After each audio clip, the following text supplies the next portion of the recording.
Hello everyone, मैं Sanjay Kumar TET ज्ञान में आप सभी का स्वागत करता हूं।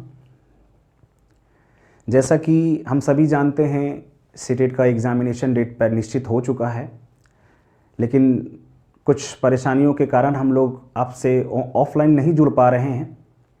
इसलिए हम लोग कोशिश कर रहे हैं कि आप लोगों से ऑनलाइन जुड़ा जाए और आप तक महत्वपूर्ण जानकारियाँ पहुँचाई जाए।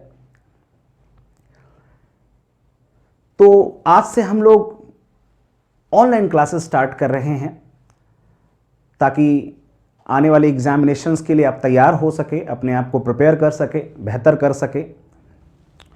तो सबसे पहले कुछ नए स्टूडेंट्स हैं, यदि उनको पता नहीं है तो मैं उनको बता देना चाहता हूं कि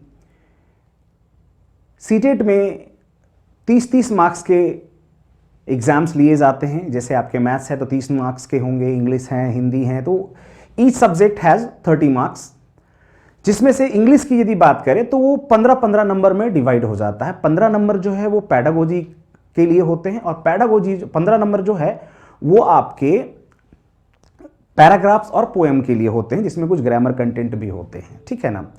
तो आज का जो विषय है वो आज इंग्लिश है। आज हम लोग इंग्लिश की क्लासेस लेंगे। इंग्लिश में बहुत सारे चैप्टर्स हैं पैडागोजी के जो आपको आगे क्लासेस में मिलेंगे। आज की जो क्लास होगी वो फिगर ऑफ स्पीच की होगी। थोड़ा बहुत इंट्रोडक्शन हम लोग देखेंगे, उसके बाद बहुत सारे मेथड्स एंड अप्रोचेस के बारे में पढ़ेंगे और बहुत सारे चैप्टर्स हैं आगे हम लोग डिस्कस करते रहेंगे, ठीक है ना। तो टेट ज्ञान में आप सभी का फिर से स्वागत है। चलिए लेट्स बिगिन, शुरुआत करते हैं हम लोग। सबसे पहले आगे आते हैं। सबसे पहले यदि मैं कहूं कि पैडागोजी में क्या क्या कंटेंट, पैडागोजी की बात करते हैं हम लोग, तो पैडागोजी 15 मार्क्स का आता है। और यदि हम बात करते हैं ग्रामर की, बात करते हैं ग्रामर प्लस पोएम है या फिर पैसेज है, ये सब मिलाकर के 15 मार्क्स का इस्तेमाल किया जाता है। और आज जो चैप्टर हम लोग पढ़ने वाले हैं फिगर ऑफ स्पीच, उसमें 2 कम से कम और 3 ज़्यादा से ज़्यादा सवाल हर बार पूछे जाते हैं। तो इसलिए आप लोग गौर से देखिएगा। कुछ फिगर ऑफ स्पीच आज हम लोग डिस्कस करेंगे और उसकी कुछ प्रैक्टिस करेंगे। चलिए आगे बढ़ते हैं हम लोग। फर्स्ट ऑफ ऑल मैं आपको इसके परिभाषा के बारे में बता दूं कि फिगर ऑफ स्पीच होता क्या है। फिगर ऑफ स्पीच आप इसको पोएटिक डिवाइस भी कह सकते हैं, इसको रेटोरिक डिवाइस भी कह सकते हैं, इन नामों से जाना जाता है। यहां देखिए लिखा हुआ है कि a figure of speech is a phrase और अ वर्ड, एक ऐसा फ्रेज और एक ऐसा वर्ड है हैविंग डिफरेंट मीनिंग, जिनका डिफरेंट मीनिंग होता है देन इट्स लिटरल मीनिंग, जो उसकी वास्तविक मीनिंग है उससे थोड़ा अलग हो सकता है।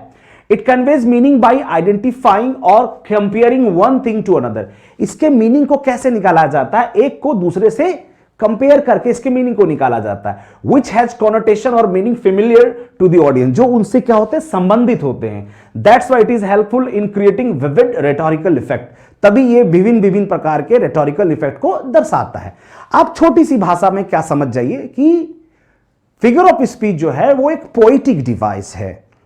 कवि अपनी कविताओं को बेहतर बनाने के लिए अलंकार का यूज करते हैं, वही अलंकार हम लोग यहां पर डिस्कस कर रहे हैं। बहुत सारे फिगर ऑफ स्पीच होते हैं, जैसे सिमिली होता है, मेटाफर है, पर्सोनिफिकेशन है, एपोस्ट्रोफी है, वगैरह वगैरह। व्हाट आई डिड, मैंने जो किया है वो मैंने इन लगभग फिगर ऑफ स्पीच को कुछ भागों में बांट दिया है। यदि मैं आपसे बात करूं कि दोज बेस्ड ऑन रिजेंबलेंस, जो रिजेंबलेंस के आधार पर होते हैं, कंपैरिजन के आधार पर होते हैं, माफ कीजिएगा रिजेंबलेंस के आधार पर होते हैं, वो होते हैं कौन कौन से, जैसे कि सिमिली है, मेटाफर है, पर्सोनिफिकेशन है और अपोस्ट्रोफी है। ये ऐसे 4 फिगर ऑफ स्पीच है जो रिजेंबल के सेंस में यूज किए जाते हैं। आगे की बात करते हैं, कुछ ऐसे होते हैं फिगर ऑफ स्पीच जो कि कंट्रास्ट के आधार पर होता है, यानी अंतर के आधार पर होता है। वो कौन कौन से हो सकते हैं, वो आपका एंटीथेसिस हो सकता है और एपिग्राम हो सकता है, ठीक है ना, याद रखेंगे। आगे आते हैं दोज बेस्ड ऑन एसोसिएशन, समिति यानी जुड़ा हुआ होने के, मिलकर समिति के आधार पर जो होता है वो होते हैं मेटोनिमी और सिनेक्डकी। दोज डिपेंडिंग ऑन कंस्ट्रक्शन, जो कंस्ट्रक्शन संरचना बढ़ते हुए क्रम पे कंस्ट्रक्शन पर आधारित होते हैं वो होते हैं क्लाइमेक्स और एंटी क्लाइमेक्स। आने वाले एग्जाम में आपसे ऐसे पूछा जा सकता है कि बताइए निम्नलिखित में कौन सा फिगर ऑफ स्पीच है जो कंस्ट्रक्शन के आधार पर डिसाइड किया जाता है, कौन सा फिगर ऑफ स्पीच है जो एसोसिएशन बेस्ड है, कौन सा फिगर ऑफ स्पीच है जो रिजेंबलेंस बेस्ड है। तो आप इन सारी चीजों को ध्यान में रखेंगे कि रिजेंबलेंस के बेस्ड जो है वो सिमिली है, मेटाफर है, पर्सोनिफिकेशन है और अपस्ट्रॉफी है। और यदि कॉन्ट्रास्ट के बेस्ड में पूछा जाए तो कॉन्ट्रास्ट में एंटीथेसिस है, एपिग्राम है, एसोसिएशन के बेस्ड में मेटोनिमी और स्नेक्डकी है, और कंस्ट्रक्शन के बेस्ड पर क्लाइमेक्स और एंटी क्लाइमेक्स है। ठीक है ना। अभी हम इन सारे फिगर ऑफ स्पीच को पढ़ेंगे एक एक करके, तब हम पता कर पाएंगे कि इसको क्यों रिजेंबलेंस के बेस्ड रखा गया, क्यों उसे कॉन्ट्रास्ट के बेस्ड रखा गया, क्यों उसे एसोसिएशन बेस्ड रखा गया, क्यों उसे कंस्ट्रक्शन बेस्ड रखा गया। ठीक है ना। आगे बढ़ते हैं हम लोग। सबसे पहले जो मैंने फिगर ऑफ स्पीच लिया है वो है आपका सिमिली। देखिए सिमिली शुद्ध हिंदी में इसको हम लोग उपमा अलंकार भी कहते हैं। वैसे आप हिंदी की ओर ना जाएं, क्योंकि सीटेट में जो सबसे ज्यादा समस्याएं स्टूडेंट्स को होती है वो ये होती है कि वो क्वेश्चंस को समझ नहीं पाते, क्योंकि वो क्वेश्चन इंग्लिश में लिखा हुआ होता है। ज्यादातर स्टूडेंट्स जब ऑफलाइन क्लासेस लेते हैं तो वो क्या करते हैं कि वो अपने टीचर से हर चीज का हिंदी पूछ पूछ के अपनी कॉपी में लिखते हैं और फिर वो उन्हें हिंदी में ही याद रखते हैं। और यही सबसे बड़ी परेशानी होती है, जब वो एग्जाम देने जाते हैं तो वो हिंदी में नहीं पूछे जाते, वो अंग्रेजी में पूछे जाते हैं।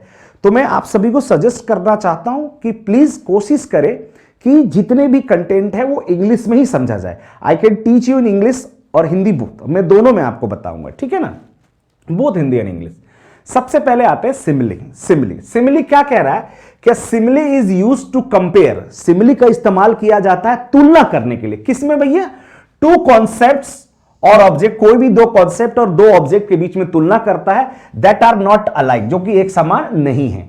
Simile typically use like as. Simile के सेंटेंसेस में लाइक शब्द का प्रयोग, एज वर्ड का प्रयोग, देन का या फिर कुछ रिजेंबल करने वाले शब्द का इस्तेमाल किया जाता है। इसको लोग लाइक को देख के पहचान जाते हैं, एज को देख के पहचानते हैं, एज को, सो एज को, इनको देख करके लोग पहचान जाते हैं। आप भी पहचान जाइए कि ये सिमिली का ही एग्जाम्पल है।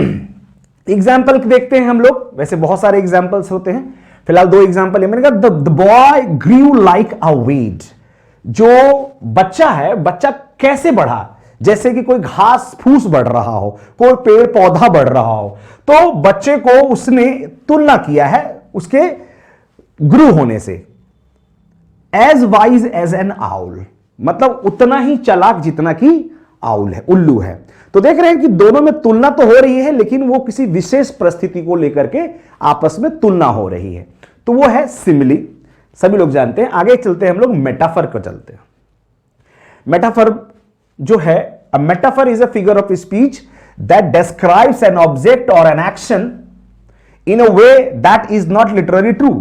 यहां पर एक ऐसा फिगर ऑफ स्पीच है जो एक ऑब्जेक्ट और एक एक्शन को डिस्क्राइब करता है इन अ वे, उस रास्ते में that is not literally true, जो कि लिटरली ट्रू नहीं है, but helps to explain an idea, make a comparison. लेकिन ये आपको तुलना करने में आसानी पैदा करता है। देखिए सबसे पहली चीज है, मैं आपको बता दूं कि यदि हम ए की तुलना बी से करते हैं, और लेकिन जब तुलना जब हम कर रहे हैं ए और बी के बीच में, तो तुलना करने की चीज जो है वो कोई एक है या फिर कुछ है।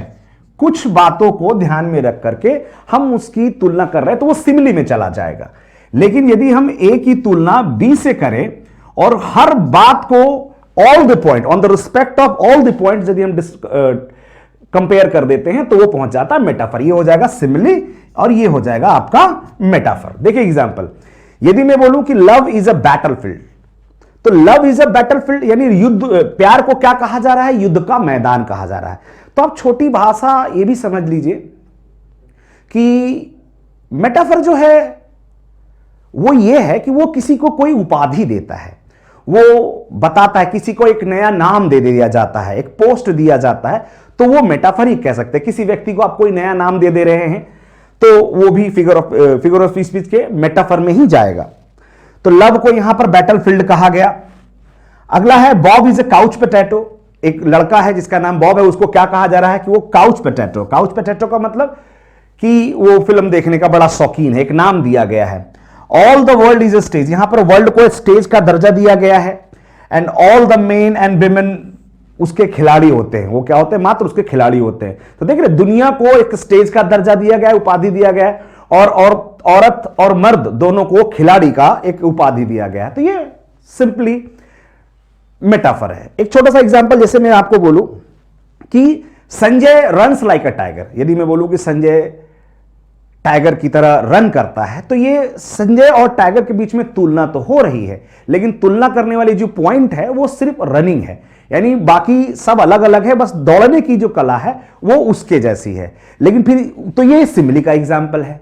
लेकिन यदि हम ये कह दें कि नहीं, Sanjay is the tiger of my family, तो इन दिस केस यहां पर संजय को पूर्ण रूप से उसका रूप बदल करके टाइगर की उपाधि दी गई है, तो वो मेटाफर हो जाएगा। इसीलिए इसको शायद हिंदी में रूपक अलंकार भी कहते हैं।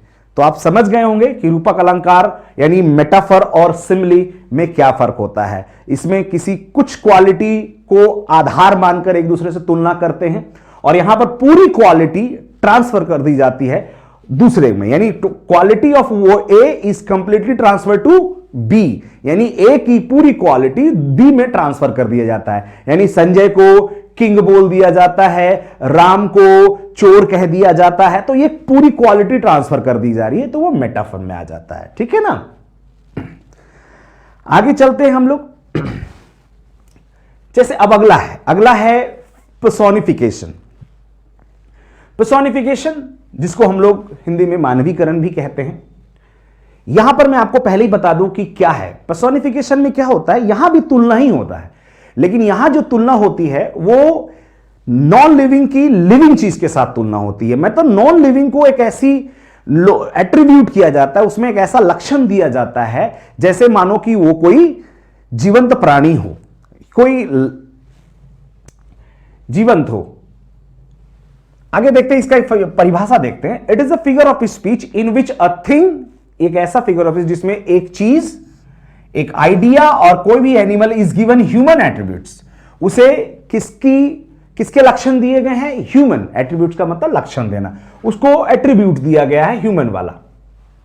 The non human objects are portrayed in such a way, यानी उनको ऐसे ट्रांसफर किया जाता है इन अ सच अ वे, इस रास्ते से दैट वी फील, हम ऐसा महसूस करते हैं that they have the ability to act like human beings, यानी उनकी एबिलिटी है कि वो ह्यूमन की तरह काम करेंगे, ऐसा हम गुण दे देते हैं। तो सीधा कह सकते हैं कि निर्जीव वस्तुओं में सजीव वाली क्वालिटी दे देना, उसे ही हम लोग पर्सोनिफिकेशन कहते हैं। गेट सम एग्जाम्पल, आइए थोड़ा सा एग्जाम्पल डिस्कस करते हैं हम लोग। जैसे यहां पर देखिए लिखा हुआ है, time and tide wait for none, समय की धारा किसी का इंतजार नहीं करती है। देखिए समय इंतजार करना किसका काम है? ये ह्यूमन का काम है, लेकिन यहां पर इंतजार किससे करवाया जा रहा है? टाइम और टाइड से इंतजार करवाया जा रहा है। तो ये टाइम एंड टाइड एक नॉन लिविंग हो गया, और वेट करता जो है वो लिविंग है, तो ये इसकी क्वालिटी इसको ट्रांसफर की गई, यानी तो ये आपका एग्जाम्पल पर्सोनिफिकेशन का है। और भी एग्जाम्पल देखिए, the wind whispered through dry grass, यानी जो हवा है वो बुदबुदाता है, या बुदबुदाया। अब बुदबुदाना या फुसफुसाना कान में जो हम लोग कहते हैं, विस्पर्ड करते हैं उसको, तो ये सब ह्यूमन एट्रीब्यूट्स है, ये ह्यूमन क्वालिटीज है। लेकिन यहां पर कौन बुदबुदा रहा है? विंड। तो ये भी आपका पर्सोनिफिकेशन का ही एग्जाम्पल है। अगला लिखा था शैडो ऑफ द मून, यानी चंद्रमा की परछाई। डांस्ड, अब डांस करना किसका काम है? डांस तो इंसान करता है, लिविंग चीजें करती हैं, लेकिन यहां पर डांस कौन कर रहा है? शैडो ऑफ द मून, यानी चंद्रमा की परछाई ऑन द लेक, लेक के पास, लेक पर वो डांस का नजारा दिखा रहा है। तो इसका मतलब ये भी चांद को ह्यूमन एट्रीब्यूट्स दिया गया है, यानी ह्यूमन के लक्षण दिए गए, तो ये पर्सोनिफिकेशन का एग्जाम्पल बन जाता है। ठीक है ना। तो अभी तक हम लोग 3 फिगर ऑफ स्पीच डिस्कस किए हैं। मैं थोड़ा सा आपको एक क्लू देता हूं याद रखने के लिए, कि सिमिली का मतलब है कि ए और बी, यानी जब यहां पर मैंने पहले ही बताया कि तुलना तो होना ही होना है। तो जब सिमिली में तुलना हो रही होगी, तो ए और बी के बीच में ऐसी तुलना हो रही होगी कि उसकी सिर्फ कुछ या एक क्वालिटी ही आपस में तुलना हो रही होगी, समझे? और मेटाफर में क्या हो रहा होगा, जब तुलना हो रहा होगा तो वो पूरे रूप से तुलना हो रहा होगा। पर्सोनिफिकेशन में भी दो ऑब्जेक्ट की ही बात की जाती है, लेकिन यहां पर जो है नॉन लिविंग को लिविंग वाली क्वालिटी प्रदान कर दी जाती है। ये आपके शॉर्ट में मैंने आपको बता दिया है। अब हम लोग चलते हैं अपने अगले पड़ाव पर। अगला है हमारा फिगर ऑफ स्पीच। अगला है आपका अपोस्ट्रॉफी। जरा गौर से देखिएगा, कुछ फिगर ऑफ स्पीच नए भी हो सकते हैं। शायद आप बहुत लोग सिमिली, मेटाफर, पर्सोनिफिकेशन, हाइपरबली 2-4 पढ़ लेते हैं और उनको लगता है कि वो फिगर ऑफ स्पीच खत्म कर चुके हैं, लेकिन ऐसा नहीं है, कुछ और भी हैं। आज तो हमने कुछ पढ़ेंगे और बाकी अगली क्लासेस में मैं आपको पूर्ण रूप से फिगर ऑफ स्पीच बता दूंगा। फिलहाल अगला है वो है अपोस्ट्रॉफी। अपोस्ट्रॉफी एक फिगर ऑफ स्पीच है। देखिए इसमें क्या होता है, यहां पर लिखा हुआ है कि apostrophe is a figure of speech sometime represented by an exclamation. इसकी भी एक पहचान है, एक्सक्लेमेटरी साइन इसमें जरूर मिलता है। आप समझिए, जैसे सिमिली में आप लोग कैसे लाइक, एज, सो एज का इस्तेमाल देख के ही आप तुरंत पहचान जाते हैं कि ये सिमिली का एग्जाम्पल है, उसी तरह से इसमें जो है वो रिप्रेजेंट करने का जो तरीका क्या है, by an exclamation such as oh. Oh word का प्रयोग इन्वर्टेड कोमा के साथ जरा किया जाता है, एक पहचान है इसकी। लेकिन फिर भी परिभाषा जाने आप कि राइटर और स्पीकर, जो राइटर है या फिर जो स्पीकर है, यूजिंग एपोस्ट्रॉफी, कब अपोस्ट्रॉफी का इस्तेमाल करता है, speaks directly to someone who is not present और डेड। यानी यहां पर आप कह सकते हैं कि जो स्पीकर है ऐसे व्यक्ति, ऐसे वस्तु या ऐसे चीजों से बात कर रहा होता है जो वाकई में वहां पर मौजूद नहीं है या पर वो पूर्ण रूप से मर चुका है। यहां देखो, word speaks to an inanimate object with the apostrophe punctuation marks. कहने का मतलब सीधा सीधा वही है कि यहां पर जो व्यक्ति या जो स्पीकर है उससे बात कर रहा होता है जो वहां पर प्रेजेंट है ही नहीं या फिर वो डेड हो चुका होता है। समझ गए ना? तो और चिन्ह भी इसकी थोड़ी सी पहचान है, एक्सक्लेमेटरी साइन आपको मिल जाता है, इन्वर्टेड कॉमा से मिल जाता है, तो आप थोड़ा पहचान पाएंगे। जैसे देखिए यहां पर लिखा है, O rose how sweet you smell and how bright you look. तो देखिए यहां पर ये ओ वर्ड का प्रयोग किया है, इससे ही पता चल जाता है। अब देखिए वो किससे बात कर रहा है, बात किससे कर रहा है, रोज से बात कर रहा है, रोज जिसे आप बात नहीं कर सकते। अगला है ओ होली नाइट। अब वो होली नाइट नाइट से बात कर रहा है, तो ये क्या है, अपोस्ट्रॉफी का एग्जाम्पल है। एक एग्जाम्पल बचपन में हम लोग बहुत सारे पोएम पढ़े हैं, उसमें से एक बहुत ही फेमस पोएम रहा है, twinkle twinkle little star how I wonder what you are up above the world so high like a diamond in the sky. आप देखिए ये पोएम हम लोग बचपन में पढ़ते थे, लेकिन अब हमें पता चला है, हम लोग इस पड़ाव में जान पाते हैं कि ये इस उम्र में भी एक जरूरी एग्जाम्पल है। लोग इसको बचपन में सिर्फ पढ़ के छोड़ देते हैं, लेकिन आज देखिए यदि मैं बोलूं कि twinkle twinkle little star how I wonder what year, यहां पर एक छोटा बालक है, किससे बात कर रहा है, स्टार से बात कर रहा है। अब स्टार से बात कर रहा है तो वो तो या तो प्रेजेंट नहीं है, वो या तो डेड हो चुका है, तो वो उससे बात कर रहा है। तो ये ट्विंकल ट्विंकल लिटिल स्टार भी अपोस्ट्रॉफी का ही एग्जाम्पल है। समझ गया ना? तो ये हो गया आपका 4 नंबर। आगे आते हैं हम लोग 5वें नंबर पर आते हैं हाइपरबली। हाइपरबली छोटा सा परिभाषा है, it is an over statement. ये एक प्रकार से ओवर स्टेटमेंट होता है, चीजों को बहुत बढ़ा चढ़ा करके बोला जाता है, या फिर एग्जेजरेशन, या फिर आप ओवर स्टेटमेंट। एग्जेजरेशन कह सकते हैं या तो ओवर स्टेटमेंट कह सकते हैं, जब कोई व्यक्ति अपनी बातों को बहुत ज्यादा बढ़ा चढ़ा करके, मल्टीपल नंबर्स को जोड़ जोड़ कर, कई लंबी लंबी बातों को रखकर आपके सामने पेश करता है, जो कि मुनासिब नहीं है, लेकिन वो इसलिए ओवर स्टेटमेंट यूज किया जा रहा है ताकि वो स्ट्रांग टू बिलीव हो सके। इसीलिए लोग अपने स्टेटमेंट को जब बढ़ा चढ़ा के बोलते हैं तो वो हाइपरबली का एग्जाम्पल आ जाता है। अब जैसे देखिए लिखा हुआ है, my grandmother is as old as the hills, यानी मेरी जो ग्रैंड मदर है वो उतनी ही बुजुर्ग है, उतनी ही पुरानी है जितना कि हिल्स होते हैं, जो कि क्वाइट पॉसिबल है, इम्पॉसिबल है। तो इसका मतलब है कि उनकी माताजी उम्र दराज तो हैं, बहुत बुजुर्ग होंगी, लेकिन वो इतनी बुजुर्ग थोड़ी हो सकती है कि हिल्स के से आप तुलना कर दे। तो यह भी एग्जाम्पल बहुत ज्यादा बढ़ा चढ़ा करके लिखा हुआ है। अगला है she is as heavy as an elephant, यानी वो उतनी ही भारी है जितना कि हाथी है। इसका मतलब है कि वो मोटी है, वो भारी है, लेकिन उसको बहुत ज्यादा बढ़ा चढ़ा करके बोलना है, इसलिए उसने उसकी तुलना हाथी से कर दी कि भैया तुम हाथी की तरह भारी हो, हाथी जितनी ही भारी हो। तो ये भी आपको बढ़ा चढ़ा के, ये भी आपका हाइपरबली का स्टेटमेंट है। I am dying for shame, अब शेम से कोई थोड़ी मर रहा होता है, लेकिन वो मर रहा है, तो ये भी आपका हाइपरबली है।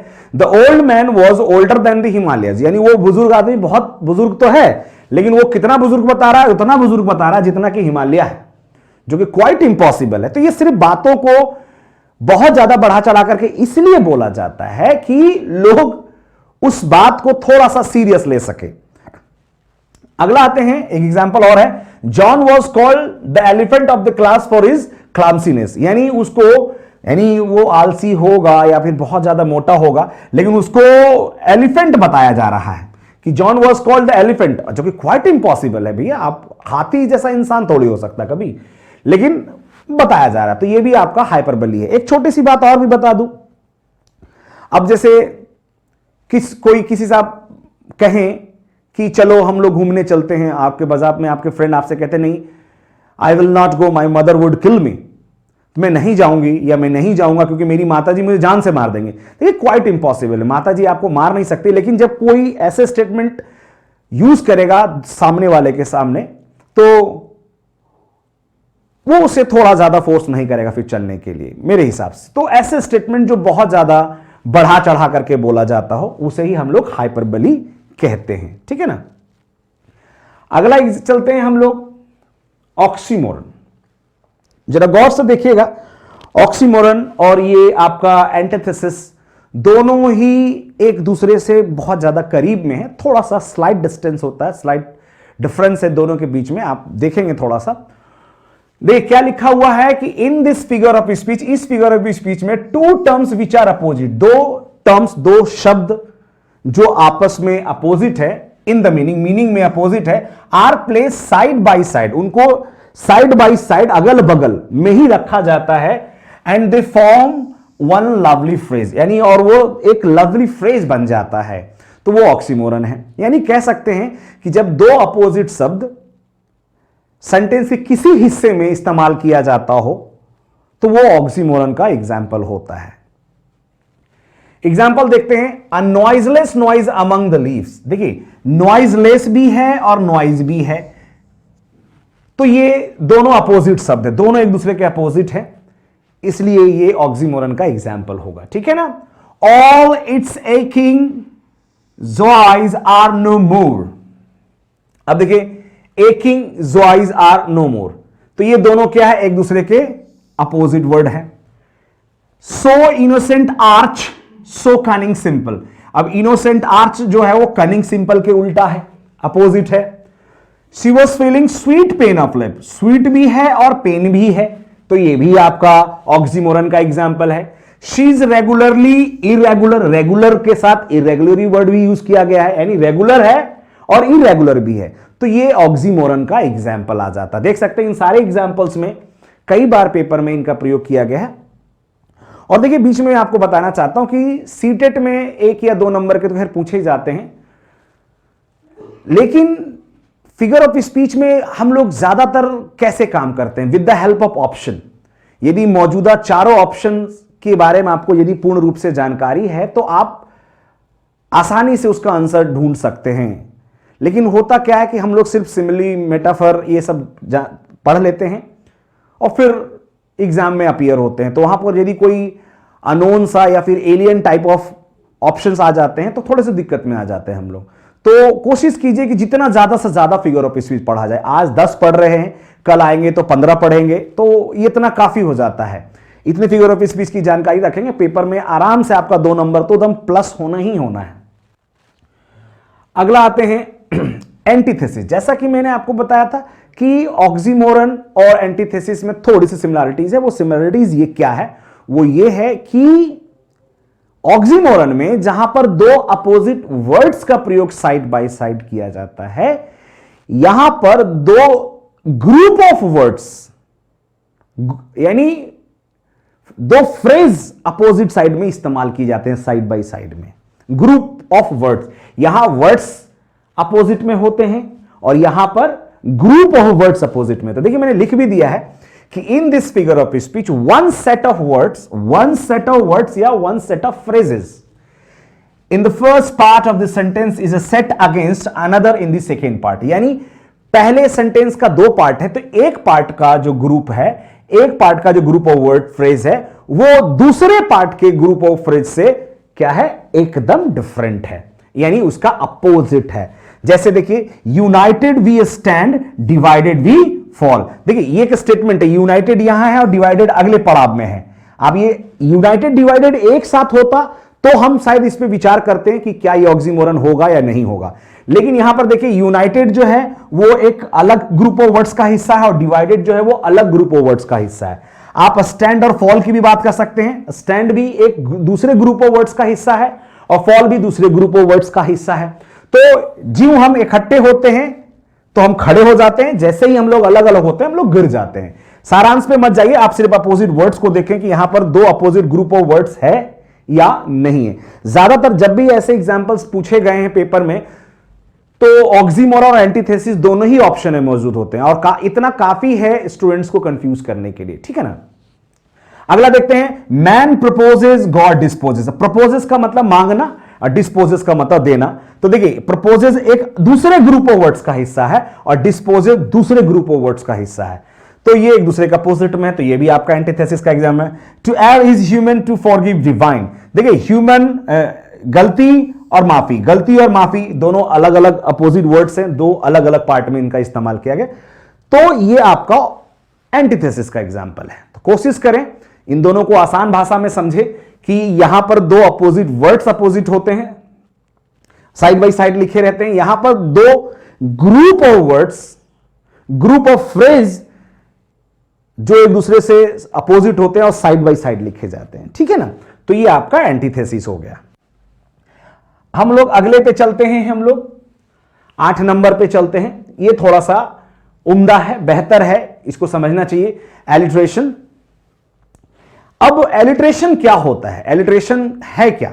देखिए यहां पर बताया गया है कि it is the repetition of consonant sound specially eight the beginning of the words. यानी एक सेंटेंस में यदि 2 शब्द हैं, 3 शब्द हैं, 4 शब्द हैं, 5 शब्द हैं और उनमें से 2 से अधिक शब्दों का पहला लेटर जो कि कॉन्सोनेंट है और वो सेम है, तो वो एलिट्रेशन का एग्जाम्पल कहलाता है। समझ गए ना, पहला लेटर 2 या 2 से अधिक शब्दों का। तो यहां पर रिपीटेशन ऑफ कॉन्सोनेंट साउंड होता है और स्पेशली खास करके at the beginning of the words, बीच में नहीं, शुरू में ही वो लेटर रिपीट होने चाहिए। जैसे देखिए क्या लिखा हुआ, come and clean the chaos in your closet. अब इसमें देखिए कि सी एक कॉन्सोनेंट लेटर है, सी एक कॉन्सोनेंट लेटर है, सी एक कॉन्सोनेंट लेटर है और ये एक सी एक कॉन्सोनेंट लेटर है। तो यहां पर वही किया है कि कॉन्सोनेंट साउंड्स को बार बार रिपीट किया गया in the beginning of the word. पहले लेटर को ही ध्यान में रखना, बीच वाले में नहीं। देखिए आगे भी देख सकते हैं आप, go and gather the green leaves on the grass. यहां पर जी को बार बार रिपीट किया जा रहा है, तो ये भी हमारा एलिट्रेशन का ही एग्जाम्पल है। अब बिग बुली बीट्स है baby boy, B B B B B, तो ये क्या है, ये भी एलिट्रेशन का एग्जाम्पल है। हम लोग किटकैट खाते हैं, देखिए किटकैट है, फोन पे है। एक अच्छा सा एग्जाम्पल है, शी शेल्स बाय दी सी शोर। इसमें S S S S S, इसको टंग ट्विस्टर भी कहा जाता है। कई जगहों पर एलिट्रेशन को ही टंग ट्विस्टर कहा जाता है, ध्यान रखेंगे थोड़ा सा। आगे भी और बारे P P P P P P यहां पर देख सकते हैं, एस एस एस, बहुत सारे एग्जाम्पल्स हैं। ये इतना काफी है आप तक ये मैसेज पहुंचाने के लिए। एलिट्रेशन में क्या करते हैं हम लोग कि शब्दों के पहला जो वर्ड का जो पहला लेटर होता है वो लगभग सेम होना चाहिए, तो वो आपका एलिट्रेशन का एग्जाम्पल बन जाता है। आगे नोट करके मैंने लिखा कि there are 2 close relatives of alliteration. Alliteration के 2 क्लोज रिलेटिव्स होते हैं, आप जरा उनके बारे में गौर से देखिएगा, कुछ लोग शायद पहली बार देखेंगे। 2 क्लोज रिलेटिव्स हैं वो है, मैं यहां पर एग्जाम्पल जैसे दो हैं, माफ कीजिएगा मैं आपको पीछे स्लाइड में लेके जाता हूं। वो है, एक तो है कॉन्सोनेंस, एक होता है कॉन्सोनेंस और एक होता है एसोनेंस। मैं इसको ओरली ही डिस्कस कर दे रहा हूं। देखिए, अब कोई पूछे कि भैया एलिट्रेशन में तो क्या होता है कि वर्ड के पहले लेटर का सेम डिमांड होता है, यानी कि पहला लेटर सेम होना चाहिए। कॉन्सोनेंस में क्या है कि आपका कहीं पर भी किसी भी हिस्से में कॉन्सोनेंट लेटर को रिपीट किया जा सकता है, तो वो कॉन्सोनेंस का एग्जाम्पल बनेगा।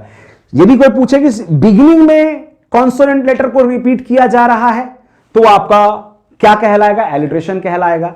लेकिन यदि वर्ड के किसी भी हिस्से में, शुरू में, बीच में, अंत में कहीं भी डिस्कस किया जा रहा है, तो वो लगभग लोग इसे एलिट्रेशन कह देते हैं, लेकिन हम कोशिश करेंगे उसको एलिट्रेशन ना कह के उसको हम लोग कॉन्सोनेंस कहेंगे, ठीक है ना। और एजोनेंस, एजोनेंस भी एलिट्रेशन का ही हिस्सा है, बस फर्क यह है कि जहां पर कॉन्सोनेंट रिपीट कर रहा होता है, यहां पर ये वॉबल साउंड रिपीट कर रहा होता है, ठीक है ना। अब यदि मैं आपसे पूछूं कि O dear come here no fear, अब देखिए यहां पर ear ear ear ear word का प्रयोग किया जा रहा है। O dear come here no fear, तो ओ का भी रिपीटेशन हो रहा है। देखिए ओ का भी रिपीटेशन, ओ का रिपीटेशन है, ओ का रिपीटेशन, ये जो कि अपने आप में क्या है? वॉबल है। तो ये आपका एजोनेंस का एग्जाम्पल होता है, जो कि उसी के नजदीक का है, ठीक है ना। आगे आते हैं हम लोग, अगला है रिपीटेशन। अब रिपीटेशन क्या कहलाता है भाई?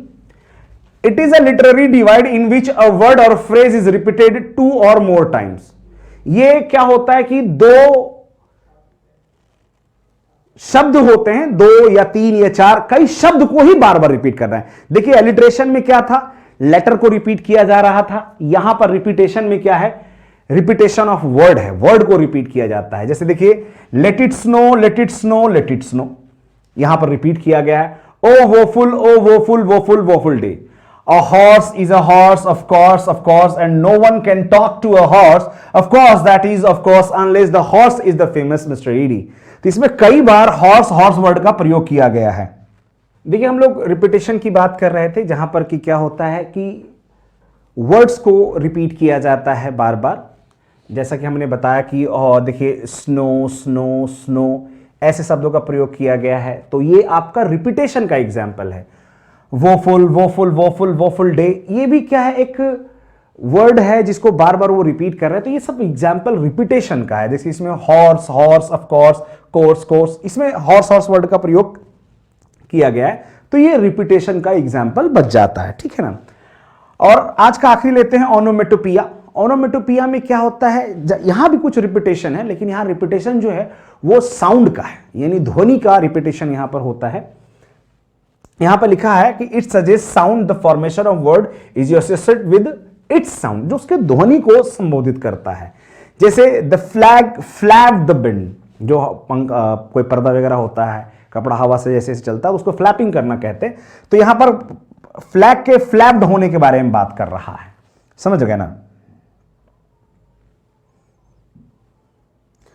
अगला आते हैं बजिंग ऑफ बीज। बजिंग ऑफ बीज यानी मधुमक्खियों की भनभनाहट, तो भी क्या है? साउंड के बारे में कह रहा है। Someone is knocking at the door, कोई दरवाजा खटखटा रहा है। तो जहां पर भी कोई ध्वनि का जिक्र आ रहा है, पानी टपक रहा है, टिप टिप टिप, तो वो भी एक ओनोमेटोपिया का एग्जाम्पल है। ट्रेन की चलने की आवाज, जिग जैग जिग जैग, वो भी ओनोमेटोपिया का ही एग्जाम्पल है। तो ओनोमेटोपिया में क्या होता है? ध्वनि का रिपीटेशन होता है। देखिए आज के लिए इतना हो गया, लेकिन अभी हम लोग क्या करने वाले हैं? थोड़ा सा क्वेश्चन डिस्कस करने वाले हैं, ठीक है ना। मैं आपको जवाब दूंगा, देखिएगा। पहला क्या है? She walks in beauty like the night of cloudless climes and starry. यहां पर देखिए कह रहा है कौन सा फिगर, सारे फिगर ऑफ स्पीच के कुछ क्वेश्चंस हम लोग डिस्कस कर लेते हैं। तो देखिए she walks in beauty like, like word का प्रयोग किया है, लाइक वर्ड का प्रयोग किया है। Night of the cloudless climes and starry, तो यहां पर क्या ये सिमिली है, मेटाफर है, पन है, और नन ऑफ दिस है। सबसे पहले तो कोशिश किया करिए जो नहीं है वो काट दिया जाए, ऑप्शन में से हटा दिया जाए, तो ये पन भी नहीं है ना ही मेटाफर है, तो सही जवाब जो है वो उसका सिमिली है। ठीक है ना, आप देखेंगे दोबारा। अगला देते हैं, I heard the water lapping on the crag. I heard the water, पानी की जो लैप होती है, लप लप की आवाज आती है, वो उसके बारे में बात कर रहा है।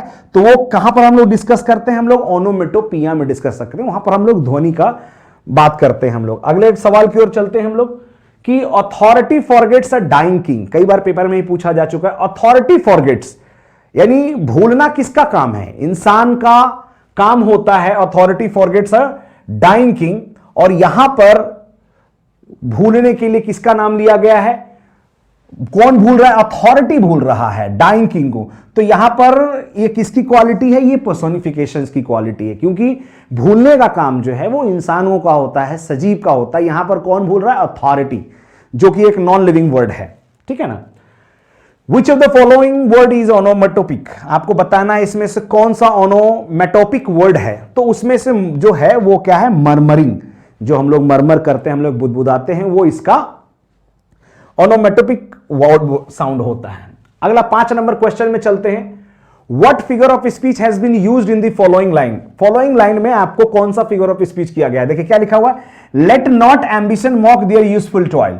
यहां पर अपने एम्बिशंस का उपहास करने मत दो। उपहास वगैरह कौन करते हैं, सजीव या लिविंग प्रोडक्ट कर सकते हैं, लिविंग चीजें करती हैं, लेकिन यहां पर किसको नहीं कहा जा रहा है, मॉक किसके लिए यूज किया गया है, एम्बिशन के लिए, जो कि क्या है, मनुष्य की क्वालिटी है। तो वो पर्सोनिफिकेशन का एग्जाम्पल है ये, क्योंकि वो मानवीकरण कर रहा है।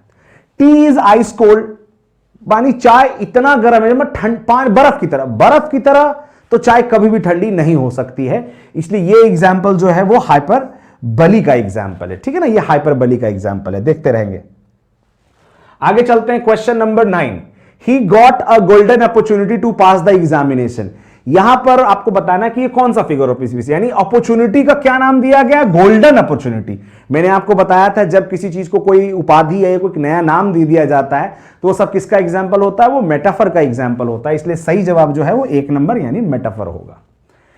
एलिट्रेशन में भी डिफाइन, निम्नलिखित में से आप एलिट्रेशन को कैसे डिफाइन कर सकते हैं, निम्नलिखित में से तो क्या हम लोग कर सकते हैं, repetition of speech sound in a sequence of words, यानी कॉन्सोनेंट साउंड का रिपीटेशन ऑफ साउंड का सीक्वेंस में रिपीटेशन हो रहा होता है, वही एलिट्रेशन है, आपने पढ़ा भी था। आगे आते हैं हम लोग,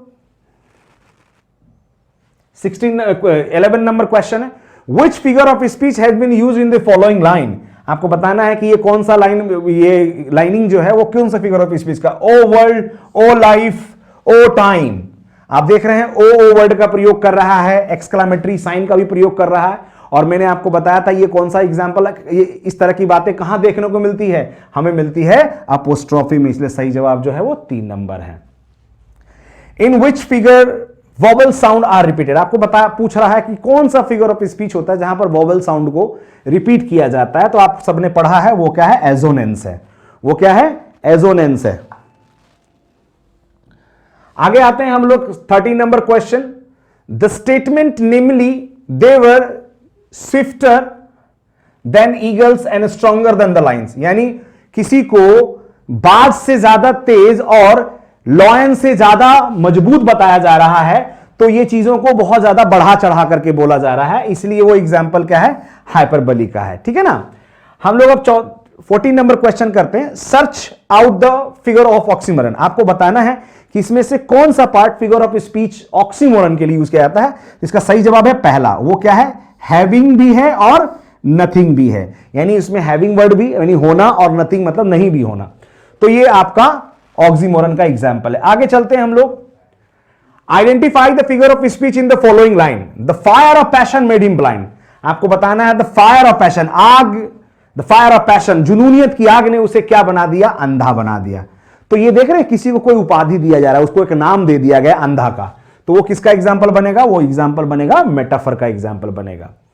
16 नंबर में, he sheds tear of joy at his son's brilliant success, यानी कहने का मतलब है कि खुशी के आंसू, टीयर्स ऑफ जॉय। देख रहे हैं, दो अपोजिट वर्ड्स हैं, टीयर्स और जॉय अपने आप में क्या है, एक अपोजिट वर्ड्स हैं, और जहां पर दो अपोजिट शब्द को यूज किया जाता है उसे हम लोग क्या कहते हैं, ऑक्सीमोरन कहते हैं। ठीक है ना, आगे चलते हैं हम लोग 17 नंबर क्वेश्चन में, the figure of speech in which two opposite ideas are put together.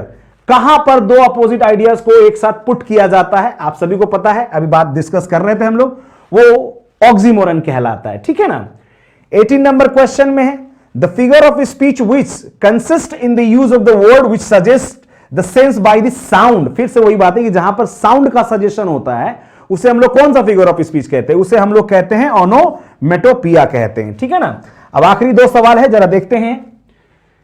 Figure of speech is sometime called, कभी कभी फिगर ऑफ स्पीच को एक और नाम दिया जाता है, वो नाम दिया जाता है रेटोरिक। आप याद रखेंगे, रेटोरिक डिवाइस भी कहा जाता है, पोएटिक डिवाइस भी कहा जाता है, और फिगर ऑफ स्पीच तो कहते ही हम लोग। आखिरी सवाल है, which of the following words are personified. आपको बताना है कि निम्नलिखित में से कौन सा पर्सोनिफाइड है। पर्सोनिफाइड का मतलब जिसमें मानव वाले गुण सम्मिलित कर देते हैं। यहां पर वो जैसे रिवेंज एज, अब एज लगा दिया है तो ये सिमिली में चला गया, ये एग्जाम्पल का हिस्सा नहीं हो सकता है। स्विफ्ट एज विंड, एज लगा दिया है तो ये भी नहीं हो सकता है क्योंकि ये सिमिली का एग्जाम्पल है। ऑनेस्ट थीप, अब ऑनेस्ट थीप दोनों अपोजिट वर्ड है तो ये ऑक्सीमोरन का एग्जाम्पल है, लेकिन हमसे पूछा क्या है, पर्सोनिफाइड यानी मानवी का। थर्स्टी अर्थ, यानी इसका सही जवाब है वो 3 नंबर, थर्स्टी अर्थ। प्यास किसको लगती है, इंसानों को, सजीव को लगते होते हैं, उनको प्यास लगती है, लेकिन यहां पर प्यासा किसको बताया जा रहा है, धरती को। तो ये फिगर ऑफ स्पीच के कुछ पॉइंट्स थे जो मैंने आपके सामने डिस्कस किया है। अभी और भी फिगर ऑफ स्पीच है जो हम लोग नेक्स्ट क्लास में डिस्कस करेंगे। और आपको यदि ये वीडियो पसंद आती है तो लाइक और सब्सक्राइब जरूर करें। ठीक है ना, अगली क्लास में फिर आपसे मिलते हैं।